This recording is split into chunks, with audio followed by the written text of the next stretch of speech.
The following content is provided under a Creative Commons license.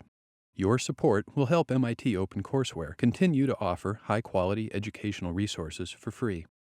To make a donation or view additional materials from hundreds of MIT courses, visit MIT OpenCourseWare at ocw.mit.edu.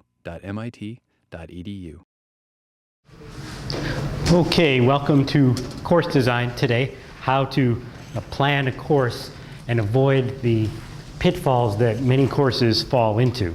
And I'll talk, in the past few sessions, we've seen some of the results, for example, the misconceptions, the rote learning, the lack of transfer, and how do you design a course so that your course doesn't commit more of that and contribute to that problem, but instead perhaps mitigates it. And it's a difficult problem. So related to that, sort of flowing almost directly from course design, is that making large changes to courses is politically very difficult. And several people have asked me questions about that. So actually the penultimate session will be political barriers to educational change. So for example, the Benezet experiment. What happened to Benezet's experiment, and why isn't it done more? So actually I went to the Manchester School Board and looked at all the, Manchester, New Hampshire, and looked at all the school board minutes to see what happened from the 1930s, to see what happened. So I'll talk a bit about that, talk about what are the structural obstacles to change so that you know what you're up against, so that you can make strategic, sly choices and not get yourself shot at too much. Okay, but that's sort of a consequence of good course design, and that we'll do in the penultimate session. This time we'll talk about what if you had your ideal world, what would you do? It's sort of a process of successive approximation. In the ideal world, what would you do? And then in the real world, how do you get as close to that as you can? Okay, so today, course design, which is how do you design a course so that you avoid the main problems with the traditional courses? So now, before I say how do you design a course like that, let me review a bit. We've seen some of it in the previous sessions, but what are the problems with the traditional courses?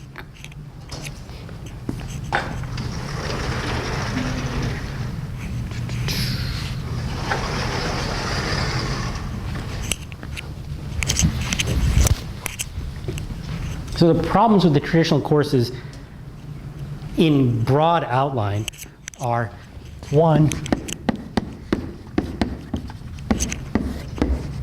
rote learning. I think that's the most fundamental problem.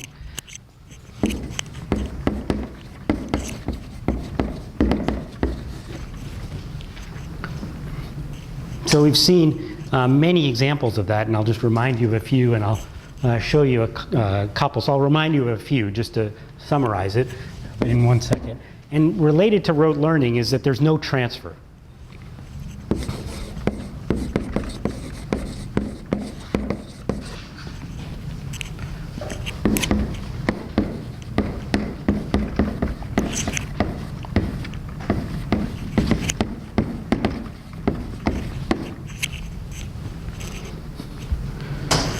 Okay, so what are the causes? Well, we'll come to that in a second, but for example, what do I mean by rote learning? So rote learning is the fundamental problem, and it actually causes this one.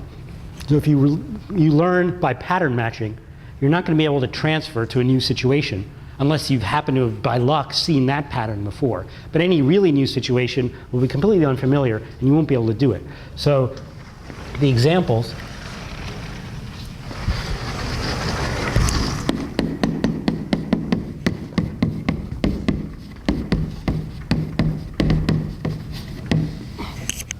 So the canonical example, as I find it's actually very helpful to have a canonical example of what is rote learning.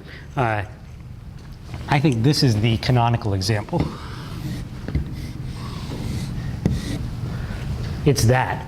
Okay, so I have that picture in my mind, and the whole story behind that picture is this one.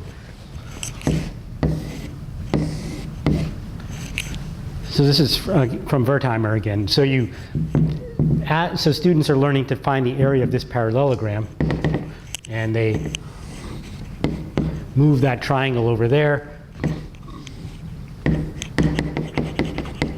make a rectangle, they know how to find the area of the rectangle. So rote learning, you can test for rote learning by giving them this picture. Right? And the students who understood, who didn't understand, but it only seemed like they understand, they take the triangle, and they don't know what to do with it. Right? So they can't find the area anymore, because it wasn't, what this reveals is that they didn't actually understand what they were doing. They didn't understand that the purpose of this procedure was to make a rectangle, because you know how to find the area of a rectangle. They thought what you do is you chop off the left triangle, move it over there, and then you do some W times H. Right? So operationally, it looks almost exactly the same. But cognitively, underneath, what's going on under the hood is something completely different. You find out when students have done rote learning, because they can't do this problem. So this one,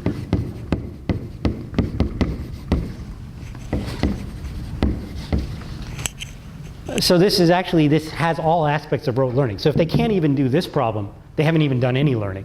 But if they can do this one but not this one, they've done rote learning.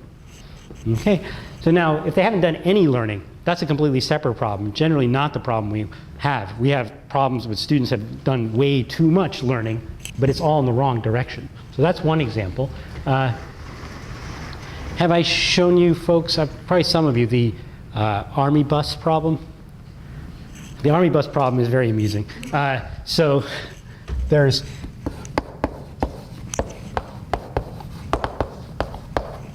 are 1,128 soldiers, and they have to be bused from one base to another. So this was actually, again, it was another National Assessment of Educational Progress problem. So, it was given to a sample of about 50,000 high school students. So it was a huge study.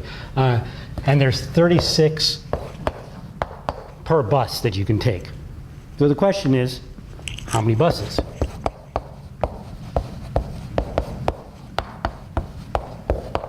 So it's not a rocket science question. They're just supposed to figure out how many buses to use, and maybe one is the right answer, maybe, but you just keep shuttling back and forth. But let's just assume that's not what was looked for.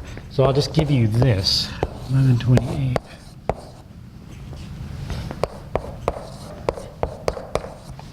Okay, so 1128 over 36 is 31 1/3. So now I'm giving you that basically to simulate the state of mind of the students, because it turns out about 70% of the students did this division correctly. So now there's another 30% who didn't even learn division correctly. Let's leave those people aside. Of the 70%, in other words, most of them who could do the division correctly, what did they say? Okay, so take a minute, find a neighbor and see if you can predict what the students say and what the distribution of answers is. So this is practice understanding where students are coming from. This is American high school students. Okay, so can someone suggest one answer that people gave? Yes? Actually riding 31 of the 30 buses. Right, so that was one of the answers. So actually the way that in America, at least when I was in school, you were taught to write it as 31R12. So that means 31 remainder 12, which I think is a completely broken way of doing things, but that's what we learned in school, and that's what some fraction of students wrote. Okay, another answer. 31 to round off, and another one? 32 would be nice. Right, so these in fact were the three answers, and they were all equally chosen, except for this was sort of slightly preferred to the others. So they were all roughly 25% of this, this would say 75%. These are all about 25%. I think this was 28%. Okay, so this one was the winning one. Now, just stare at that for a minute. Right, what does that tell you? It tells you that, what it tells me is that the problem had no meaning for the students. Right, they were, again, they'd done learning. So of the rote learning, they'd done learning. There's no question about that. They'd learned how to divide, right? They all could divide, but they didn't know what the hell they'd done. Right, so if you wrote, oh yeah, if you filled out in the requisition form for the Army, yeah, I need 31 R12 buses, right? Where would you do? You'd probably be peeling potatoes for the next week, you know, on KP duty. So this shows no meaning. And what it shows is that for most students, for the, you know, there was actually no meaning. Now here, again, this also shows no meaning,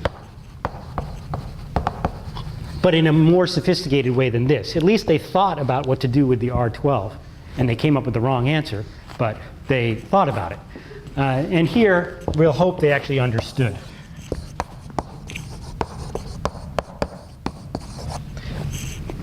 So of the 100%, 30% couldn't do the division. But roughly another 20%, it had no meaning. Another 30% no meaning. So now at 80%, only about 20% really understood what was going on in a really fundamentally simple problem. Right? So that is a striking example to me of how deep the rote learning is. Right? It's the same as that problem I showed you last time, which was 3.04 times 5.3, I think it was. Right? You have to multiply. And students had to choose, they had to estimate it. They didn't actually have to do the calculation. They had to choose between 1.6, 16, 160, one of these four. And it was just chance, basically. Right, so again, the number system didn't mean anything to people. So it's it's really fundamental, it's really terrible. And it's been studied a lot. So the problem is not just in American teaching, it's across the world. Okay, it shows up in physics. So the physics example I showed you was this.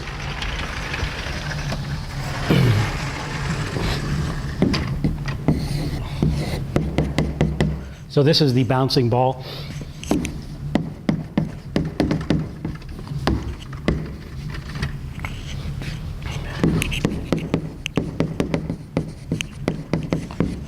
So it's stationary just for an instant while it's bouncing.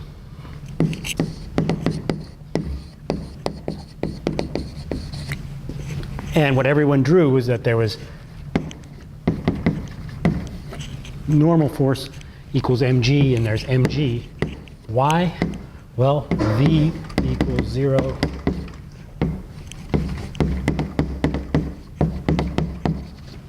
So there's several reasons. Right here, partly there was rote learning involved because n was always equal to mg in all these other problems.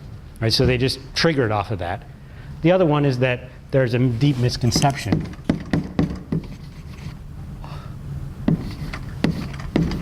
Right? They actually think F equals mv.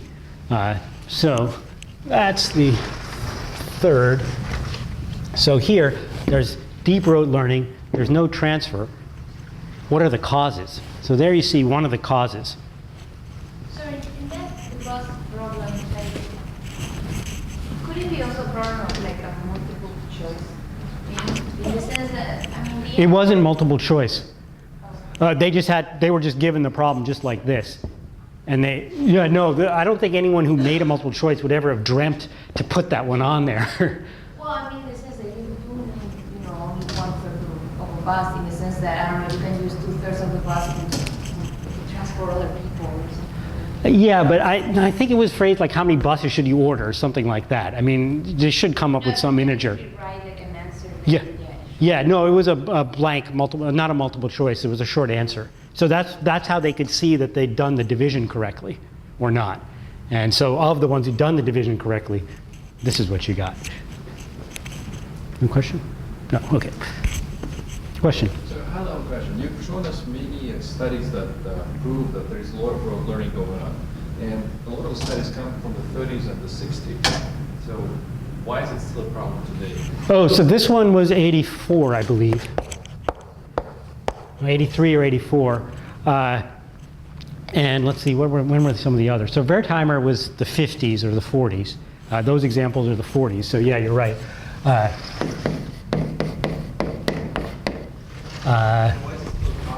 Well, every time I ask this one, I get the same results. So this I've asked between 1998 and 2009, and always got the same results. What are some of the others? So another one is Quel âge est le capitaine? So that's a French study. So they asked students So the question was, how do we know it's still a problem today? They've asked students, there are 26 sheep and 10 goats on a ship. How old is the captain? It's a good question. The problem is the answer, right? The answer is that people answer 36 because they have to stir the numbers around somehow and get something, right? So that was done in the 80s, I believe. Yes? That's not quite what I'm asking. I'm asking if there's so much evidence that supports the existence of the problem, why isn't it solved? So okay, good question. Oh, okay. So, sorry, I thought your question was, wasn't it all done long ago, so it's not a problem now? Oh, yeah, if there's so much evidence to support the existence of a problem, why isn't it solved? So I would say there's two parts to that answer. One part is that, lots of people don't know about this, right? So normally when you teach, so there's sort of an implicit contract, which is that if I don't ask you questions like that, you won't reveal to me that I'm not teaching you any of these important things. So, for example, if you just take a regular course, it's actually possible to do all the problems by pattern matching, mostly.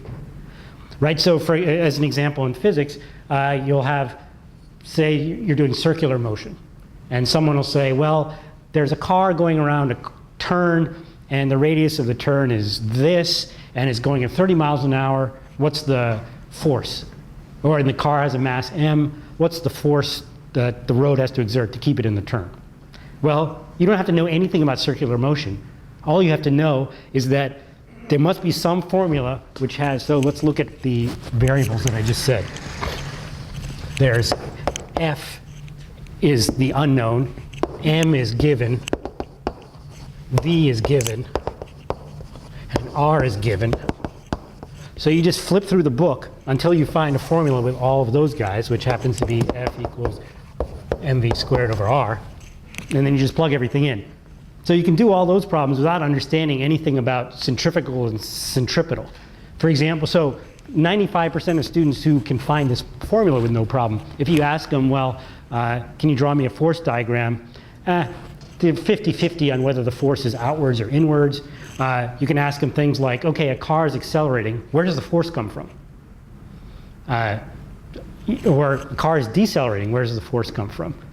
The road? That seems really strange, but it's true. It's in fact from the road. So they have huge misconceptions even about linear forces, let alone circular forces. So the regular way of teaching actually doesn't expose those. Yes? So do you think if standardized exams had higher level questions on them, so by Bloom's taxonomy, would that help? Teachers would be forced to sort of expose to that. Yeah, that would help actually. So I can say something about how, maybe I should have said this last time, about how, so the question was, if standardized exams were better and had higher level questions, would that help? I think it would help. And you can still even do it multiple choice and still have higher level questions. So here's actually a pretty striking example. Let's see if I can remember exactly. Oh yeah, so you ask students, these are young kids, but it applies generally. And it's a question about how to design tests. So you ask them, I have a piece of red cellophane and blue cellophane, and I put them together. What color do I get? Okay, so now the question isn't so much what is the right answer, but what do you think students say when you ask them that? These are young kids. So take a minute and see if you can come up with what they say as their answer. Their most common answer. So that you ask this as an open-ended question. You don't give them multiple choice. So talk to your neighbor about that. Okay, so I think it's actually very difficult to predict what students actually say, and I'm willing to eat a chalk if anyone, well, I don't know if I should say that, but let's just say, that's a bit risky, but let's just, chalk is probably safe, but let's say I'm willing to eat a chalk, maybe with salt and pepper, if anyone can actually figure out what the students actually say, the main thing they say, because it's really, really counterintuitive. Yes? Oh, go ahead. Reddish blue. Okay, so reddish blue is one thing, yep.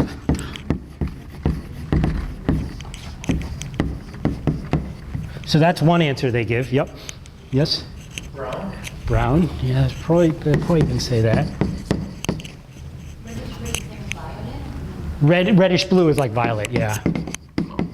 But if they're young enough, they might not know the color violet.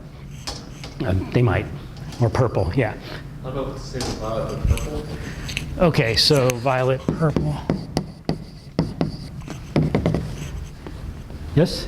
Yellow. Yellow, okay, I'm still safe. So they do say all these, I don't know about yellow, all of them in particular, but they say most of these things. I'm so far safe from my chalk wager. Yes? Blue. Blue, okay.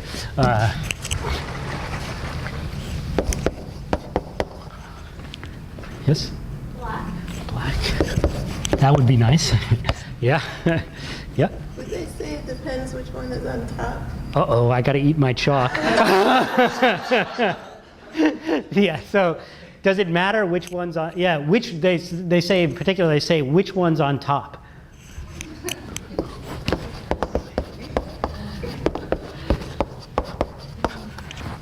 Can I have salt with that? So that is in fact the main question. So now, why do I bring this question up? Well, so the normal way you'd make a multiple choice question is you just, okay, you'd ask the question to yourself, you'd think, well, what are the plausible answers? You'd come up with, many of the choices here, and you'd put them down in the multiple choice. And you'd never think of putting this one there. So one way to actually design the questions is that you first do it with a pilot group with a short answer, and then you make your multiple choices based on the main misconceptions that they have. Okay, so now what's the obstacle when you do this? The obstacle when you do this is you get this very funny item response curve. So the item response curve is the following. So the item response curve you get, so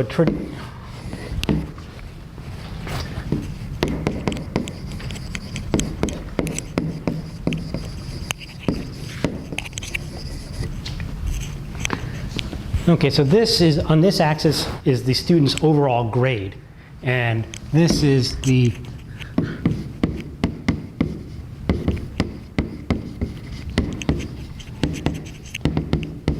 so you have a test, say, of 50 questions or whatever, and this is their overall grade on this axis. And this axis is their probability of getting a question, one particular question correct. So now, a normal question is something like, that. If they don't know anything, they have no chance of getting it right. Maybe they have some monkey line level over here. So let's call it something like that. Okay, but these kind of questions actually have a very different shape. Their shape is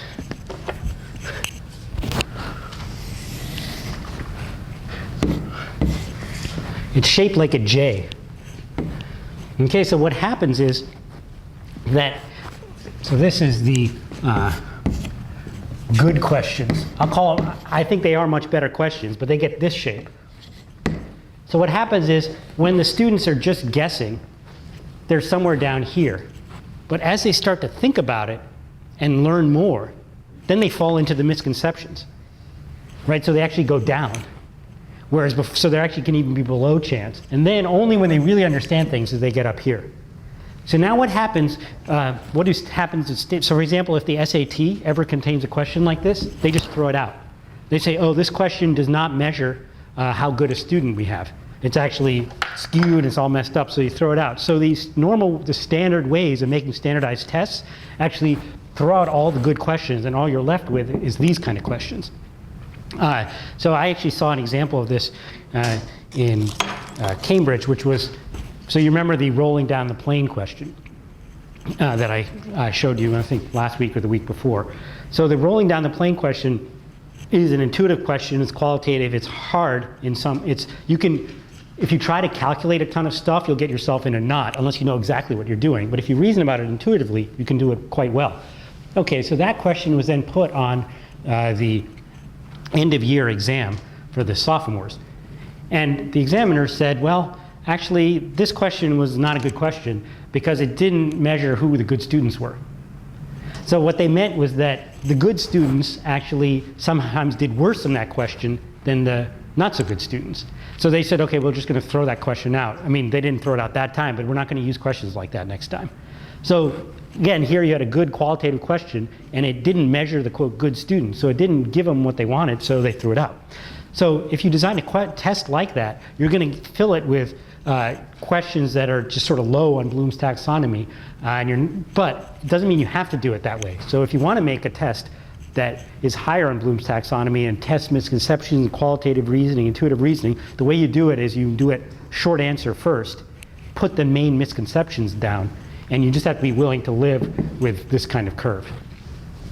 But when you say that you don't evaluate a good student, but the question is, how do you in the first place evaluate a good student if you have like kind of a normal kind of system where how you basically evaluate? How do you tell who the good students are? Yeah.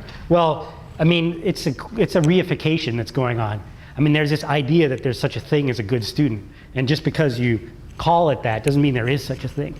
So you need some definition. So, like, for example, what is IQ? The definition is it's what IQ tests measure. I mean, that's the only, I would say, valid definition of IQ test. So here, good student meant doing well on the standard problems.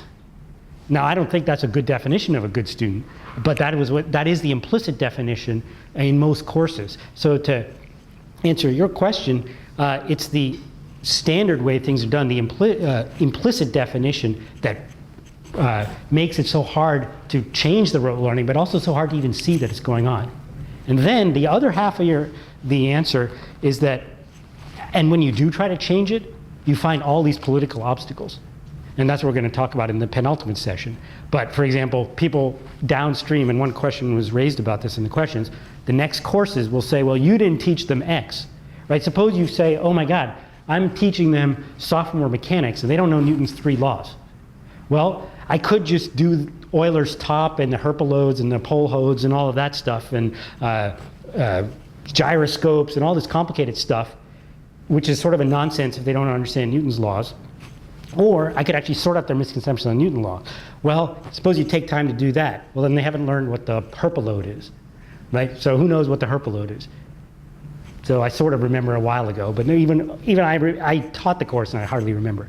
But the next downstream course will say they didn't know the Herpolode, because you spend time on Newton's laws. So that's the political problem. So you have to then somehow get the people downstream to see that this is a serious problem, that we can only build sandcastles in the air for so high before they collapse, because the air can't support that much. And that's what I'm going to talk about in the penultimate session. Question?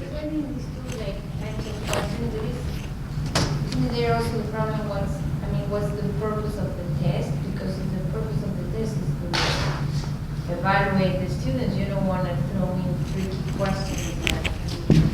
Well, so the question is, which question you use does depend on the purpose of the test. It does, but I think you absolutely need these kind of questions or you're not actually evaluating the right thing. So if you only put these kind of questions in, you're not exposing any misconceptions, so you're actually not evaluating some of the important questions about what the students understand. Because you'll never, for example, if you just give them colors on this question, you'll never realize that that's what they're thinking about. So actually you're just evaluating, can they give you one of the pre-prescribed color answers, but that actually isn't necessarily mean that they understand. So you're not actually evaluating their understanding. So to evaluate understanding, you do need questions like this. And should you punish them for being down here? No. That's the other part of it. If they're down here, that means they're thinking about it. So if you then grade them and they came down here and you say, oh, you did really badly. No, actually, you're down here. That means because you're thinking about it and you got caught by the misconception, but that's the only way to sort out the misconception. So you have to go beyond it. Okay, other questions, and then we'll take a break.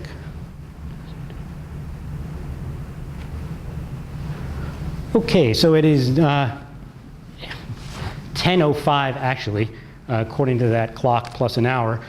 So 9:15 according to that clock, so 10:15. See everyone back here. Take a short 10-minute break, just as if it were 2 one-hour classes with the 10-minute break. And then I'll put the feedback sheets in the corners. So when you come back, just make sure you grab a feedback sheet. Okay. So,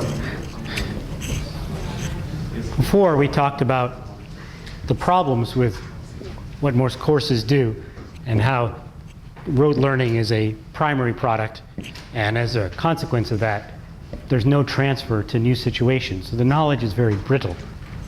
So what are the causes and what can you do about it? So just briefly, the causes, partly are no account is taken of the misconceptions students have. So new rote learning is piled on old misconceptions, because by definition, learning is going to turn into rote learning if there's no understanding and meaning given to it. Just like the 1128 divided by 36 is 31R12. So no account is taken of what students have rote learned and what they've really understood, because the way the course is normally taught, those ideas, those cognitive conceptions aren't exposed in the normal run of the way the course happens. And another is, so that's directly related to the problem. But another one is that the applications are very narrow.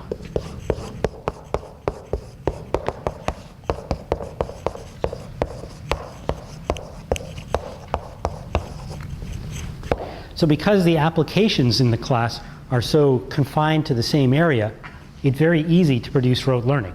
And so I have I keep saying how pictures are the way to understand everything. So I have a picture for that. So I show everyone this picture, and if you keep this picture in your mind, it'll give you a guide for how you should make problems and what examples to choose. So suppose there is some idea you'd like to teach. We'll talk in a bit about why you'd like to teach an idea at all. But some idea you want to teach, and you have a clear conception of this idea. For example, maybe the idea is something like DNA is the fundamental unit of information in living systems. Okay, well, that means something to you, but to the students it doesn't actually mean anything. You need to give them examples.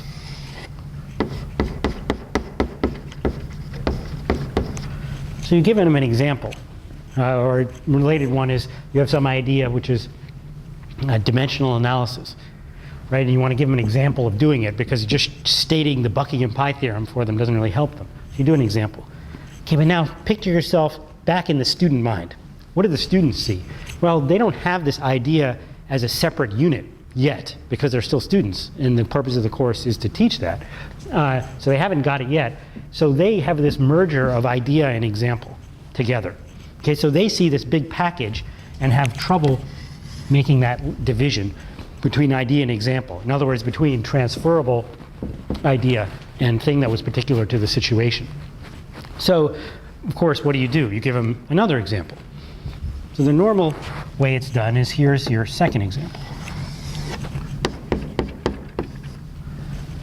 So there's a second example. But now, again, from the student's point of view, there's still quite a big overlap between idea plus example 1 and idea plus example 2.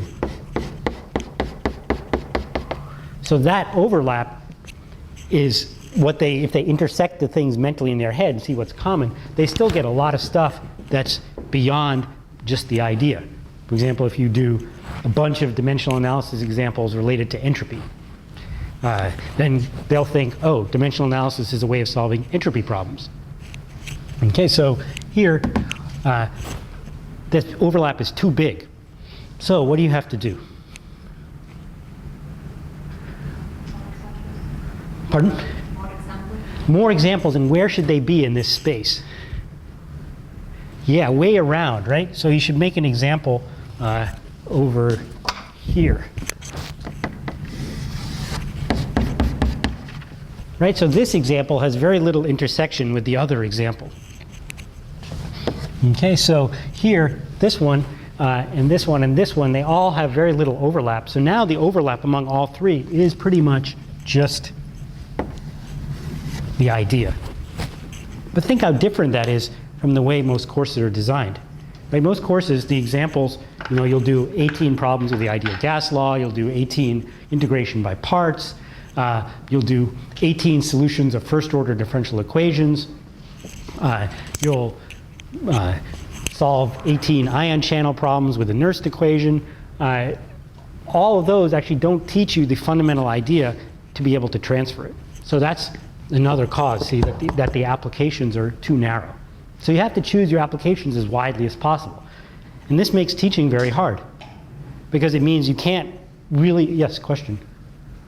So, can this be like also a structural problem that it's defined as like basically having a class and having a problem that you solve? So always you do something in written, but you never really communicate. I mean, if you would have like, let's say in physics, you would have lab courses and then you have an exam, an oral exam, where you basically can evaluate the students and really can find out if the students understood the main idea, and then he has to be transferred, transfer the skills. So I mean, in terms of like broadening the way of how you question the students will help to basically get the idea across.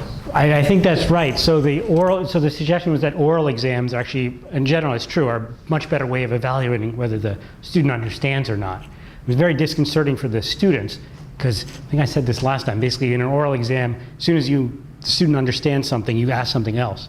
So you're like, okay, they know that, let me ask about something else. So the student feels like they're never talking about something they know. But that's the purpose of it. So yeah, an oral exam, like a PhD qualifying exam, forces transfer. That's what you're checking for in the PhD qualifying exam. So if you do things like that in the undergraduate course, that's setting a goal of transfer. That this is one of the goals of the course, that you be able to use these skills in new situations I'm going to ask about. Then of course, to be fair, you have to give them practice in doing that. You can't just give them regular problems and all of a sudden give them an oral exam where say, now transfer it to a new thing. They'll just hit a brick wall. But it helps you in designing the course. So I'll put the backward design diagram up again to show that process. So here, you want to choose from as wide a set as possible, and generally that's not done. So I wanted to read a couple of selections from the Eric experiment about what happens in class. So I know you had a choice of readings, so who chose the Eric experiment? Which I thought they were all fascinating. So if you remember, there was a couple quotes from Eric himself. So Eric, for those who didn't read it, Eric was a non-physics student who took a summer session physics course, freshman physics course, and recorded, I think he was a philosophy major, and he recorded his impressions of what it was like to be in a physics class. So that's actually, you get quite a different view of what a physics class should be when someone from outside comes, sort of like this diagram all over again. And he said the class consisted basically of problem solving and not of any interesting or inspiring exchange of ideas. The professor spent the first 15 minutes defining terms, and apparently that was all the new information we were going to get on kinematics. Then he spent 50 minutes doing problems from chapter 1. He was not particularly good at explaining why he did what he did to solve the problems, nor did he have any real patience for people who wanted explanations.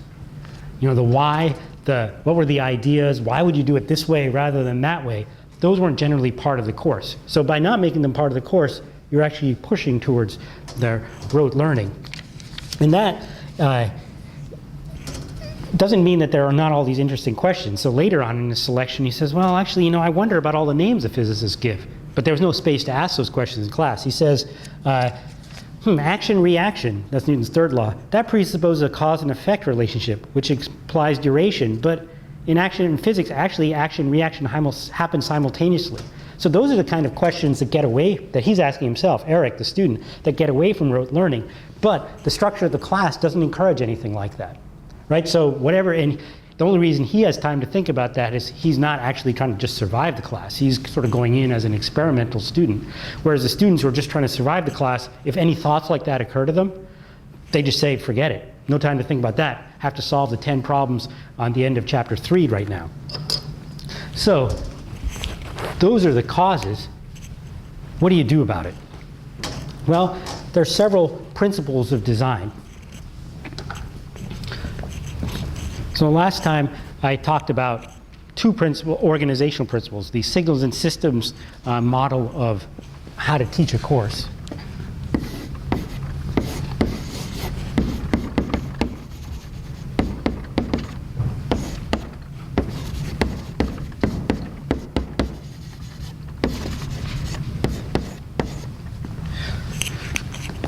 So this was the teaching equation. So this is the output, what students can do.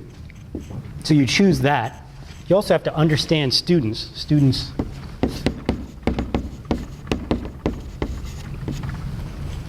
students' thinking, and then you figure out your teaching given what you want them to be able to do and how students think, and the misconceptions, how people learn, visual by examples, diagrams like that. How should I teach? So that gives you an overall structure for course design. The other structure, which is quite similar, is backward design.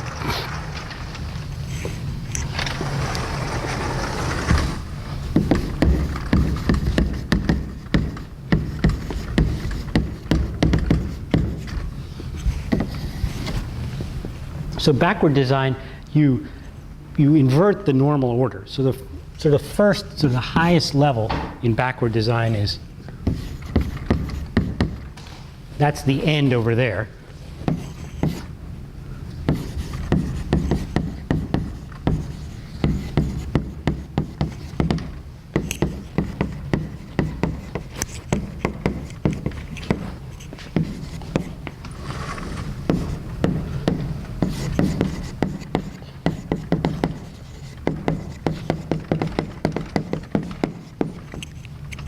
So this is a hierarchical structure. Basically, you choose your course goals. You find ways to make them operational. So in other words, how would you measure, for example, being able to solve Newton's laws problems in design bridges? For example, might be one of your goals. Well, you would actually give them some bridges to design, things like that. And then given that you want them to be able to do that, what do you do in class? So this was last time.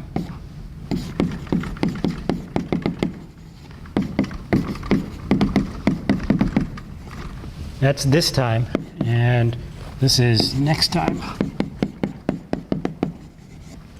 And as I said before, I start here just because I find this is at the right level balance between concrete and abstract. So we did that last time, but now we're here. How do you choose course goals? And that, the paper by Middlebrook. So who read Middlebrook's paper? A few people. Okay, so if you haven't read it, I didn't want to overload you with reading, but I think it's also a brilliant paper. And I know Middlebrook because he was my teacher at Caltech, and I took the course that he describes in the paper. And he identified a fundamental problem and a fundamental solution to it. In other words, how do you choose the goals? And I myself have actually come to pretty much the same conclusion through years of hard experience. So this is all to answer what do you do about it, which is you choose course goals such that the course itself will produce transfer.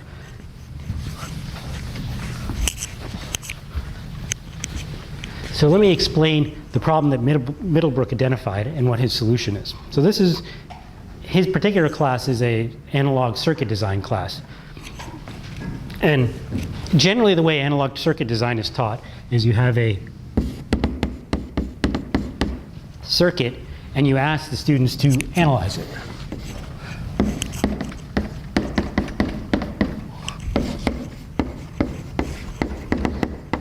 For example, you give them a circuit that filters out high frequency noise, for example, in an audio recorder, say in a CD recording studio, and you analyze it and you see that its behavior does do what is its behavior? Oh, okay, it throws away high frequencies. Okay, so now that's the general run of the mill. You'll just get tons and tons and tons of problems like that. And you learn ways of analysis that allow you to go from here to there. But then what happens when the student graduates? What happens is what Middlebrook calls they fall off a cliff. So either they go into graduate school or into a company, but either way, what happens is they're actually given that. Somebody says, well, actually, I need a circuit that doesn't cost too much, but is quite exact and cuts off all frequencies beyond 22 kilohertz and doesn't mess up the frequencies below 20 kilohertz. This is actually a real problem. That's how you need to do that to record in a CD. The people who developed the CD standard had to make something like this. So basically, you're making an, quote, anti-alias filter. So I want that. Now, here, the problem is that the student has learned methods of analysis that cannot be inverted. For example, one method of analysis is you have a circuit, you just simulate the thing. You just feed it to your computer, which does all the analysis for you. An analogy for that is if someone gives you a function to graph, you can use your graphing calculator to see what the graph looks like. But suppose someone says, well, I want a graph that looks like this. The graphing calculator can't answer that question. So they've learned methods of analysis that are not invertible.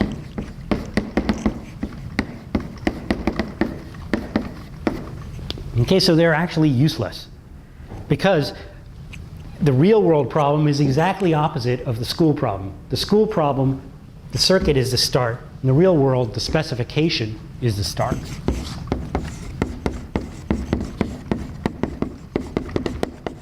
So to have any hope of going from there to there, you know, this is a one-way arrow. It's like a diode. You need to act a different method. You need to learn invertible methods of analysis.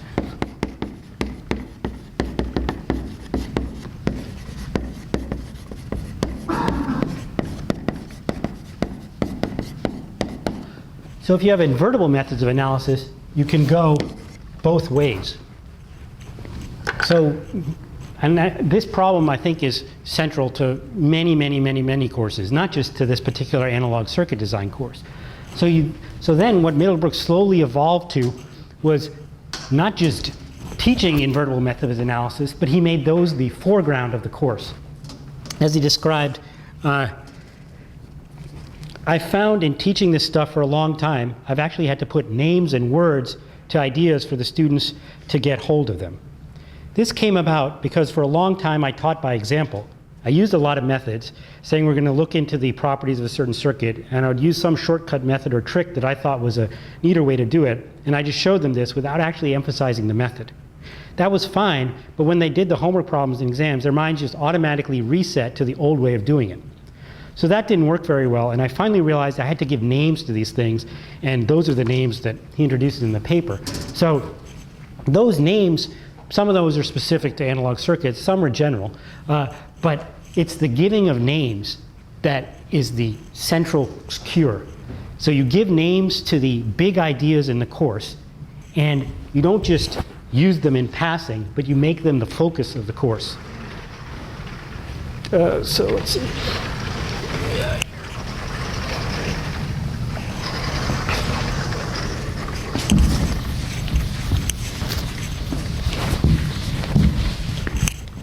So in answer to what should the course goals be, roughly speaking,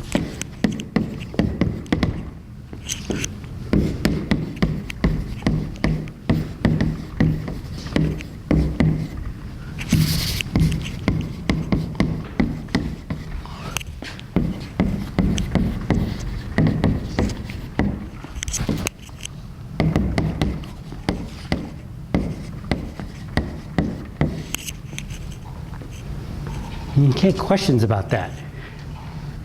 Because it's very different from how it's normally done. So if you look, for example, at a biology course, it might be organized by, say in cell biology, organized by the organelle, you know, the little system inside the cell. But those aren't necessarily transferable to anything except that particular subject. A physics class might be organized by a whole bunch of kinematics problems and dynamics problems. But a big organizational principle that is implicit there but isn't said is that, well, actually what we're doing is we're approximating down to something simple enough that we can do. That's an organizational principle that you can transfer. But that's never said. It's just implicit. If you look at chapter 1, the systems are simpler, and then chapter 2, they get harder. Maybe they have 2 dimensions in them. In chapter 5, they have 2 particles in them, and in chapter 7, they have n particles in them. Right? So it's this process of successive complication. And the beginning part of it, where we simplified real-world things into just one particle moving in one dimension at constant acceleration, that was never told to the student. So the transferable principle just went straight by them, because we never made it explicit. So you have to, if you ever want to have any hope of teaching these ideas, you have to make them explicit and give them names. And giving things names is absolutely essential to have any chance of learning them.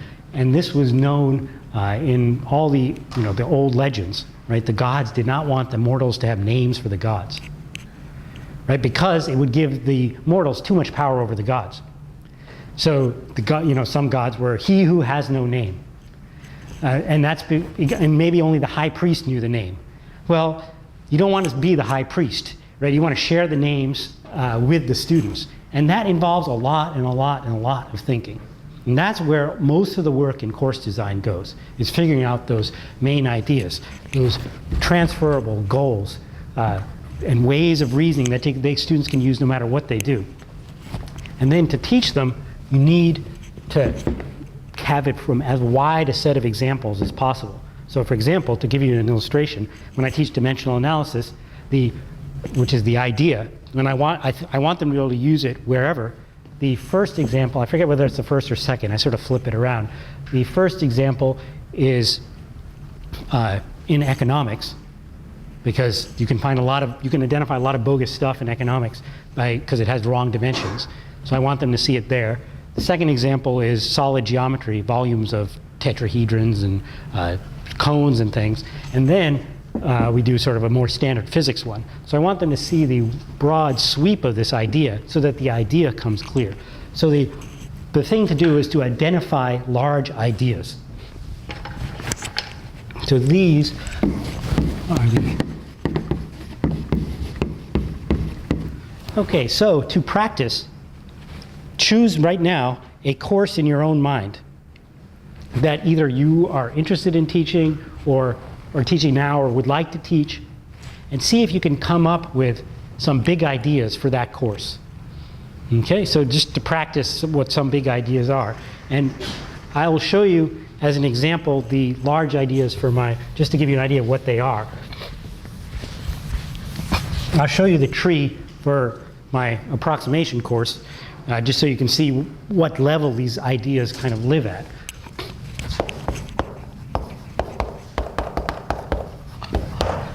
So the whole course is designed around how do you deal with complex problems and how do you handle the fact that the world is really messy. And I broke that down into either you manage it or you throw it away. Okay, those are still too high level to actually do anything with, but I wanted to organize the big ideas as well. So you can manage it by divide and conquer reasoning, so subdividing into smaller problems, or you can make abstractions. Abstractions is basically the process of giving names to things, which is what we're talking about now. To throw away complexity, you can either do it losslessly. So this is methods of reasoning that find complexity that isn't there but look like it was there and get rid of it. So symmetry is the number one. And examples of symmetry reasoning are proportional reasoning and dimensional analysis. So those are all lossless ways. They don't actually cost you anything. If they work, they make your life so much easier and you haven't thrown any information away. Or you can make lossy compression, so you can do extreme cases, look at only the simple cases of things, so you're throwing out information, or you can make spring models. So even though things aren't like chemical bonds, you can just say, well, they're just like springs. So that's a very useful but lossy way. Or the final one is you can lump. So you can lump changing processes into one. For example, a curve, you want to find the area under the curve, we'll replace it by one rectangle. So that general pattern, those are what I've found are the most useful ways of dealing with complex problems. So these are the big ideas in that course. And the whole course is organized that way. And I show this tree, once a week usually, just so people know where they are. So now, depending on the course, what stuff you have in your big ideas will be different, but I just wanted to give you an idea of what some large ideas, some structuring principles are. And then the course itself is actually organized Unit 1, Unit 2, 3, 4, 5, 6, 7, 8. So what I found is, just like Middlebrook found, that not only do you have to give names to the things, but I found that I had to actually organize the course around them, rather than organizing them around the topics that they apply to, if I really wanted the techniques, the ways of reasoning to transfer. Okay, so questions about what these large ideas, these reasoning principles are, what kind of things to look for. Yes? What's the topic of the course? The course is called The Art of Approximation in Science and Engineering. So it's carte blanche to talk about anything. So that's why these are probably higher level objects than in most courses, which will be narrower. But even there, like for example in physics, in intro physics, one of the core ideas is successive approximation, right? And that's not brought out normally, but you could bring it out. You could say, look, we're using successive approximation again. Or here's the structure of the course so that it's plain for the student. Does that help? Okay, so pick that course in your mind and talk to your neighbor and see if you can come up with, say, 2 or 3 large ideas. And now what we're going to do is we're going to put them on the board. The reason being is that you'll find that people's big ideas and large ideas from other courses you'll be able to use in your course. You know, not every single one, but many of them. That's almost by definition what makes something a large idea, that it's not just limited to that course. So it helps to see what other people's are. Okay, so I'll make some space on the board to draw those up. So I'll give you a chance to develop your list farther in the homework. Oh, I should say something about the homework, which is that you guys are all grad students, or almost all of you. You're all taking the course for fun. It's kind of pointless of me to police whether you're doing stuff or not. But all the same, I will give you an assignment to do. And I'll just trust that you'll do it, which is to work with each other on making large ideas for a course and then figuring out examples for those large ideas. So basically a sketch of a course design. And the reason to do this, starting now and also later, is that basically that is the hardest work of course design. Once you've done that, everything else sort of flows. You know, the syllabus writing, all that stuff just flows. But if you haven't done this, you're just kind of spinning around. You don't actually know what you're doing. It's really hard to actually figure out how you should start and what you should do. So, big ideas. Any big idea in any course. Separation of scales. Okay, separation of scale, so that behavior at one scale and another scale, you can often separate them and analyze them differently and without interfering with each other. But actually, in my case, the interview, we first solved the fast problem and then used the info to plug into the slow problem. Okay, separation of scale. So that, for example, I've seen that done in neurobiology. It's done in physics all the time. So in neurobiology, the calcium flux, the calcium concentration changes slowly. So you do the calcium concentration separate from, say, the sodium and the potassium, which is done with the action potential spikes. So separation of scales, very important principle across many fields. Yes? Equilibrium.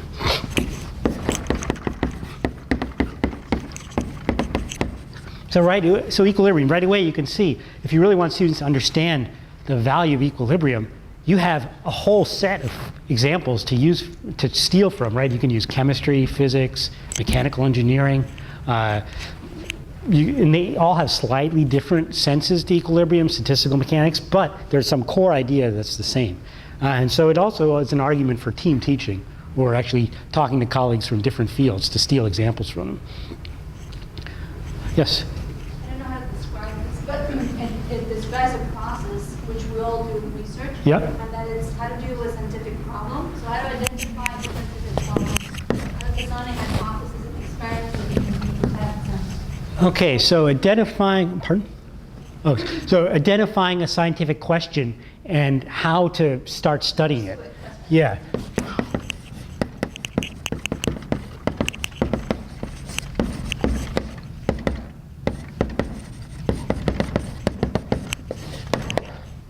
Identifying and studying. Right, and there's many things that are common across many fields, and there's many things that are different in each field. And you can actually have a very fruitful, I can imagine a really fruitful, interesting, you can almost teach a whole class on this. Actually, that sounds kind of fun. You could teach a history of science class on scientific questions that were identified, how they were studied, what principles still are done today. You could have people read papers from across many fields and see, read the intro and see how they would study that question, see what questions there are. Yes, sure. Pardon? Resonance. Resonance.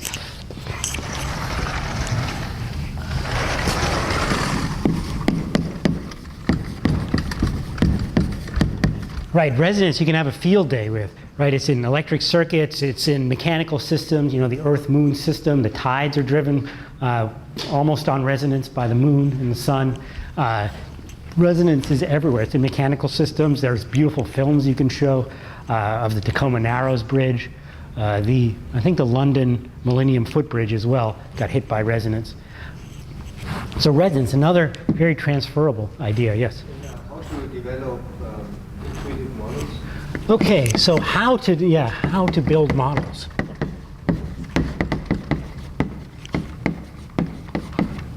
Right, and that's something that there are general patterns to it, and some of it's specific to a particular course, but they're general patterns, and that's something the students can use no matter what they do later.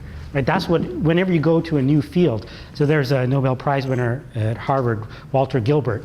So he's worked in, I think, chemistry, physics, and biology, or many different fields. He said, oh yeah, whenever you go to a new field, there's only a few key ideas in that new field, and the hard work is figuring out what those are, but that's what you have to do. So that is one of the transferable skills as well. Others, yes? Problem solving requires communication. Okay, so communication.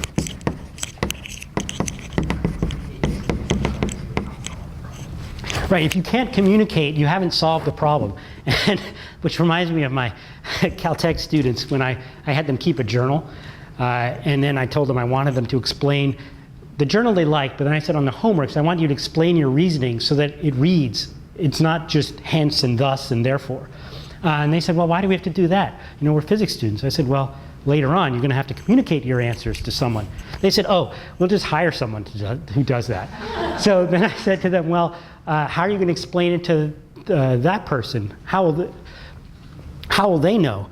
I said, oh, I'll explain it to them. I said, oh, so you are explaining something. I said, oh, no, wait, this. And they said, oh, well, actually, that person will understand it already.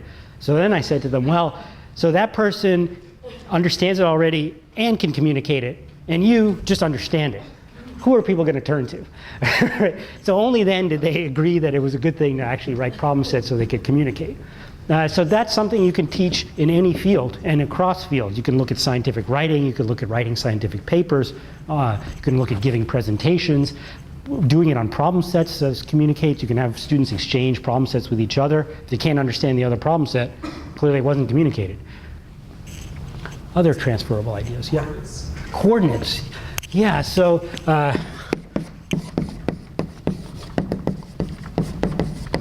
coordinates, and it's also fun to make this kind of list because you start to see commonalities and they start to suggest other ones. So when you say coordinates, I also think, oh yeah, that's a general example of representations. So there's different, so this is probably what you meant, is coordinate representations, what you're thinking of. But you can also think of the general idea of choosing good representations for solving particular problems. Like for some problems, a symbolic representation may be right. In some, there's a pictorial representation. Do you want to use in circuits the time domain representation or the frequency domain representation? So coordinates, I'll put ... to say that almost leads to the next one, which is representation in general. Others, yes? Symmetry. Yeah, symmetry, incredibly powerful.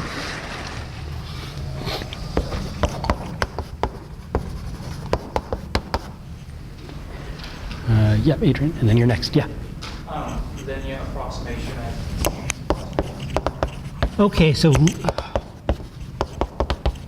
linearization. And that is, of course, also huge. I mean, symmetry is used in almost every field. Linearization. Basically, you can't do anything that's nonlinear. So every field does linearization. So that core idea would be beautiful to convey that. Yes? Error. Okay. Errors. How do you deal with errors? There are common principles, probability theory, statistics, that deal with errors in any field. What are those? Well, that's what you want to understand so you can move to any other field. I'll put a ... here. So symmetry, another one that's related to symmetry is conservation. Noether's theorem is that every conservation law corresponds to a symmetry and vice versa. I think I've stated that correctly. But they flow from each other. So actually I do conservation here as part of symmetry. Let me stop the list right there just to say that right away, let me put the other one which I talked about before, which is successive approximation. that you don't want to solve a hard problem all at once. It's sort of like divide and conquer, but you want to try to solve it approximately, and then less approximately, and then less approximately. Now, so you get closer and closer, as close as you need. That's a general principle of engineering design as well. So these, just to show you that all of a sudden you thought of a whole bunch of examples, and probably you can use that in any course you take. So now you all have like 11. Right now, I'm not saying you have to use all 11 in your course, but you can start to restructure courses around those ideas and make them explicit and choose which you think are the most important in your field in the ways of thinking, and illustrate them with things from your field but nearby as well. Okay, so this evening I'll post a reading for next week, and I'll post a short assignment basically to continue this line of thinking, just to give you some more practice in course design and fleshing it out farther. But that, what you've done, is the key step, the hardest step to course design. So if you could fill out the question sheet, as always, very helpful. And also, there was a question before that could I make sure to list on the website things I mentioned in class? Yes, I should do that. So if I could request people to, if you have in your notes any of the books that I mentioned in class but didn't put on the website, if you could email me those, I will put them on the website. So as a sort of divide and conquer approach. So I'm sure actually collectively you have all of them. Okay, so just when you're done, you can put the sheets up here, and then outside of that door we'll have office hours as usual, so that the next class doesn't get delayed by us being in here.